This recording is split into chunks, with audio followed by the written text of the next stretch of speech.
नमस्कार शेतकरी बांधवांनो, तुमचं आपल्या आधुनिक शेती तंत्र या यूट्यूब चॅनलवर मनापासून स्वागत. आज आपण एक भन्नाट विषय घेऊन आलोय. देशी दारू झाडांना द्यावी का आणि हिचे नेमके फायदे आणि तोटे काय आहेत? चला तर मग शास्त्रीय दृष्टिकोनातून हे जाणून घेऊया. देशी दारू म्हणजे की आपल्या गावांमध्ये मिळणारी स्थानिकरित्या तयार केलेली दारू, जिला इथेनॉल हा मुख्य घटक असतो.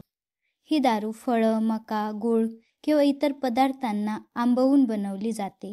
काही शेतकरी म्हणतात की थोड्या प्रमाणामध्ये देशी दारू दिल्यास काही फायदे दिसतात. ते फायदे म्हणजेच की किडींपासून संरक्षण. देशी दारूमध्ये असलेल्या अल्कोहोलमुळं काही किडी ह्या झाडांपासून दूर राहतात. दारूमध्ये अँटीफंगल गुणधर्म दिसतात, जे काही बुरशीजन्य रोगांपासून देखील झाडांचं संरक्षण करतात. फळं पिकण्यावर देखील याचा परिणाम होतो. इथेनॉलमुळं काही वेळेस फळांचा पिकण्याचा वेग हा कमी होतो.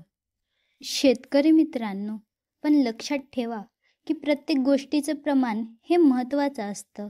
जास्त प्रमाणात दारू दिल्यास पिकाची मुळे जळतात, झाडं देखील कोमेजतात. दारूमुळे जमिनीतील उपयुक्त जीवाणू मरू शकतात. पिकाची पाणी शोषण्याची क्षमता कमी होते आणि झाडांची वाढ थांबते. दारू ही एक नशेची वस्तू आहे आणि अन्न पिकांमध्ये ती वापरणं जोखमीचं आहे. देशी दारू पिकांसाठी वापरावीत का? तर यावर शास्त्रज्ञ काय म्हणतात पाहूयात. ते म्हणतात की देशी दारूचा फारसा फायदा नसून नुकसान जास्त आहेत. यावर नैसर्गिक पर्याय जसं की निंबोळी अर्क, लसूण मिरची अर्क हे अधिक सुरक्षित आणि परिणामकारक आहेत. म्हणूनच शेतकरी बांधवांनो, देशी दारू झाडांना घालणं ही योग्य पद्धत नाही. त्याऐवजी शाश्वत अशा पर्यावरणपूरक उपायांचा अवलंब करा.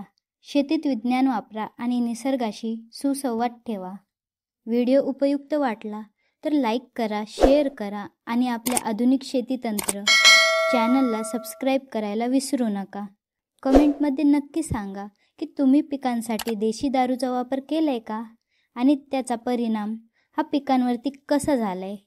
पुन्हा भेटूयात एका नवीन विषयासोबत.